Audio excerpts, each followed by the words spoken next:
دیوبند سے ہاں پیار ہے، دیوبند سے ہاں والہانہ پیار ہے۔ والصلاة والسلام على سيد الأنبياء والمرسلين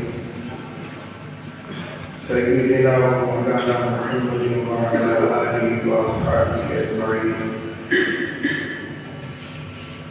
أما بعد، فقال النبي صلى الله عليه وسلم: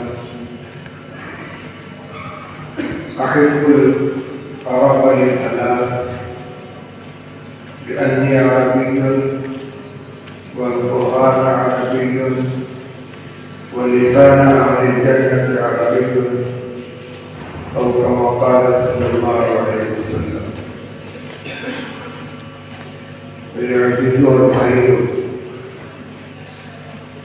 میں تو آپ کے سامنے اردو زبان میں گفتگو کروں گا تاکہ میں کسی بات بے تکلف عرض کر سکوں اور اپنی بات آپ تک پہنچا دے سکوں۔ یہ نادر ادبی کا سالانہ اختتامی پروگرام ہے۔ النادی کی تاسیس 1984 میں حضرت استاد مولانا وحید الزمان صاحب خیرانوی رحمۃ اللہ علیہ کے ذریعے عمل میں آئی تھی، اور اس زمانے کے جتنے طلبا تھے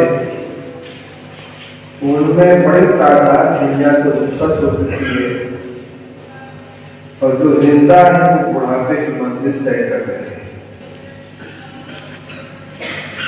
النادی کا وجود جن حالات میں ہوا، اس سے پہلے صورتحال یہ تھی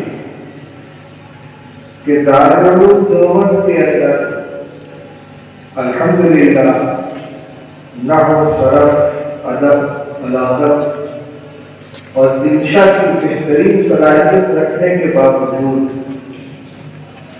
عربی زبان میں ترجمہ دین اور قدرت کرنے کے باوجود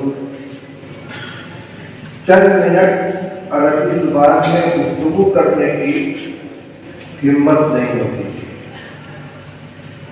حضرت مولانا وحید الزمان صاحب رحمۃ اللہ علیہ کی تشریف لانے کے بعد ایک انقلاب آیا۔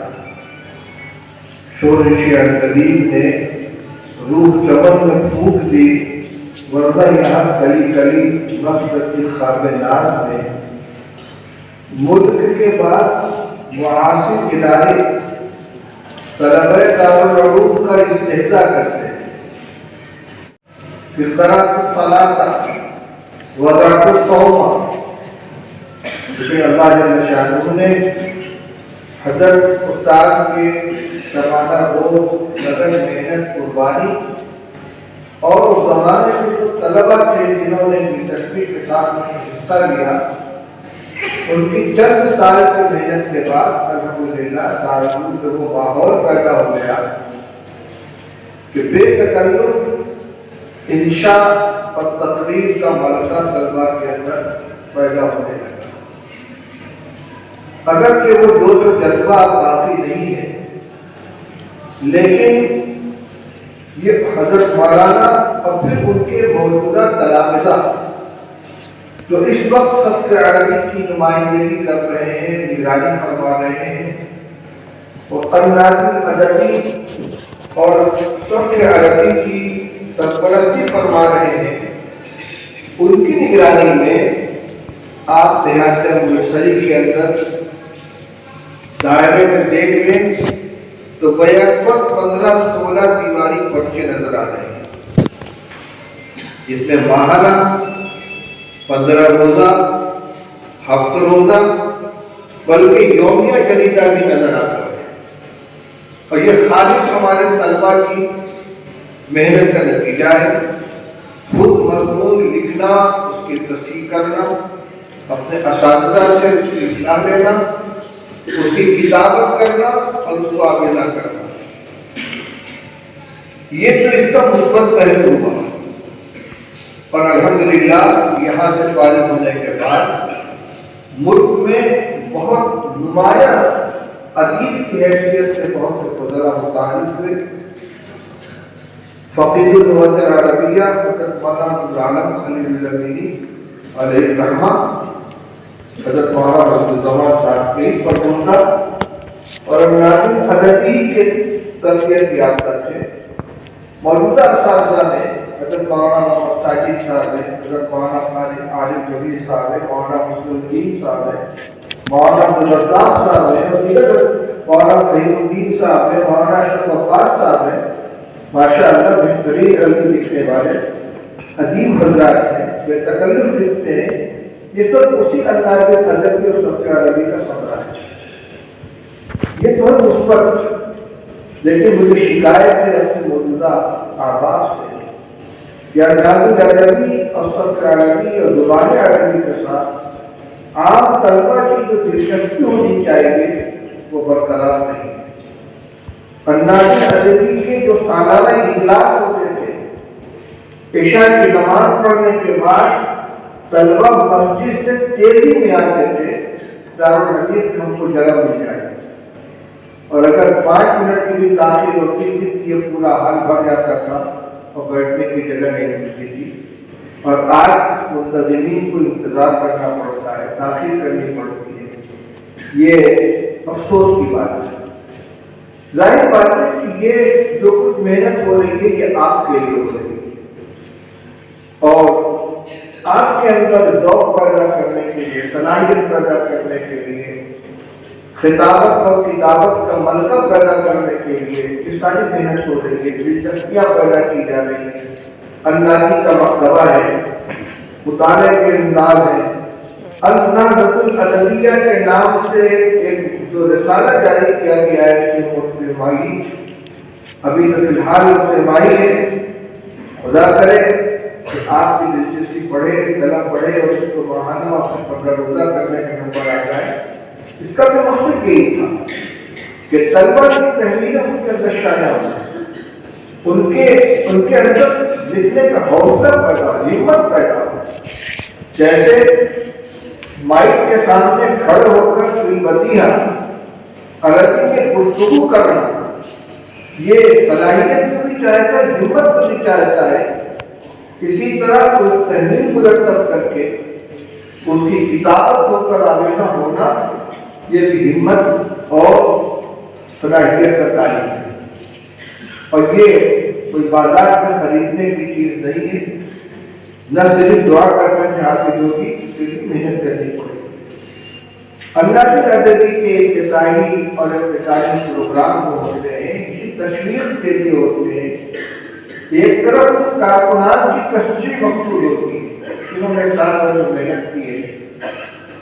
اگر ہمارا سال 6 مہینے کو بھی نہیں ہو پایا حالات کی بنا پر، ورنہ شکواری سادہ سے لے کر رجب تک جو محنت ہوتی ہے اس کا ثمرہ سالانہ پروگرام کے اندر آتا ہے. ظاہر بات ہے کہ اس میں سارے نمونے سامنے نہیں آ سکتے. کچھ تقریریں ہوتی ہیں، کچھ ناٹ ہوتی ہے، کچھ رپورٹ ہوتی ہے، کچھ نظامت کا انداز دکھلایا جاتا ہے، کچھ تبصرے ہوتے ہیں، تحریک صدارت ہے، تائید صدارت ہے. یہ سب جو ہمارے اردو اجلاسوں میں پروگراموں میں جتنے کام کیے جاتے ہیں وہ سب اپنی عربی زبان کے اندر آپ کے سامنے لائے جاتے ہیں. یہ دکھلانے کے لیے کہ اس انجمن کے اندر، انداز ادبی کے اندر شامل ہو کر اگر آپ محنت کریں گے تو ہر لائف کی صلاحیت آپ کے اندر پیدا ہوگی. ابھی تو آپ ادارے کے اندر ہیں، فارغ ہو کر آپ کسی بڑے ادارے میں بھی جا سکتے ہیں. وہاں آپ مہمانوں کے سامنے بھی آپ کو کھڑا ہونا پڑ سکتا ہے، مہمانوں کی ضیافت بھی کرنی پڑ سکتی ہے، استقبال بھی کرنا پڑ سکتا ہے. اور اگر اللہ تعالیٰ موقع عطا فرمائے عرب ممالک کے اندر آپ کے اسفار بھی ہو سکتے ہیں، وہاں آپ کو خطاب کرنے کی نوبت آ سکتی ہے. یہ اس وقت تھوڑی سی محنت اور تھوڑی سی توجہ آگے آپ کے لیے بہت راستہ آسان کرے گی. تو میں یہ چاہتا ہوں کہ اس پروگرام کو اول سے آخر تک پوری توجہ کے ساتھ تمام طلبہ سنیں، اور صرف اسی علاج کے لیے یہ بات نہیں کہہ رہا ہوں. اللہ آپ کو برکت عطا فرمائے، آپ کی سلسلے تعلیم و تعلم جاری رہے. اور اندازی کا کام بھی پڑتا رہے، تو اس میں آپ کو اپنی ہر طرح ہر درجے میں آپ کو اپنی شرکت دکھلانی چاہیے۔ اندازی کے پروگراموں میں شرکت کرے، اس کے ممبر بنے، مطالعہ کرنے میں حصہ لیں۔ افسوس کی بات یہ ہے کہ اندازی الصف العربی کا اعلان کیا گیا کہ جو طلبہ الصف العربی کے اندر داخلہ لینا چاہیں وہ اپنی درخواست جمع کریں۔ اساتذہ کو تیار کیا گیا، یہ حضرات وقت دینے کے لیے تیار ہو گئے کہ مغرب کے بعد ہم وقت دیں گے۔ پہلے الصف العربی کی دو ترتیبیں ہوا کرتی ہیں۔ اس سال جو درخواستیں آئی ہیں تو میں جیسے طالبین نے افسوس کے ساتھ ان درخواستوں کو موقوف کر دیا۔ اتنی تعداد میں اکٹھا نہیں ہو سکی کہ ایک ترتیب قائم کی جاتی صف عربی کی اور ایک استاد کو بٹھایا جاتا پڑھانے کے لیے۔ یہ بے رغبتی کا افسوسناک شوق پیدا ہونا چاہیے۔ یہ درس کے جو محدود اوقات ہیں ان سے الگ کے نظام بنایا جاتا اور الصف العربی کا سارا نظام خارجی کے اندر ہوا کرتا تھا۔ مغرب کے بعد اور دیگر اوقات میں یہ طلبہ لگتے تھے، اساتذہ ان کے ساتھ محنت کرتے تھے اور دونوں کو مشترکہ ماحول بنا تھا، جس کے کچھ نمونے اب بھی باقی ہیں اور یہ ہمارے جو باقیات صالحات جس کو کہنا چاہیے کہ اسی محنت کو لگن کر نتیجہ ہے۔ اب بھی وہ جن کے اوپر محنت کر رہے ہیں اور جو ان سے محنت دے رہے ہیں وہ تمام ہیں، اپنی صلاحیتوں کو ابھار رہے ہیں، لیکن جس لگن اور جذبے کے ساتھ لوگوں کو شریک ہونا چاہیے وہ بات نہیں آ رہی ہے۔ اللہ تعالیٰ آپ حضرات کو توفیق عطا فرمائے۔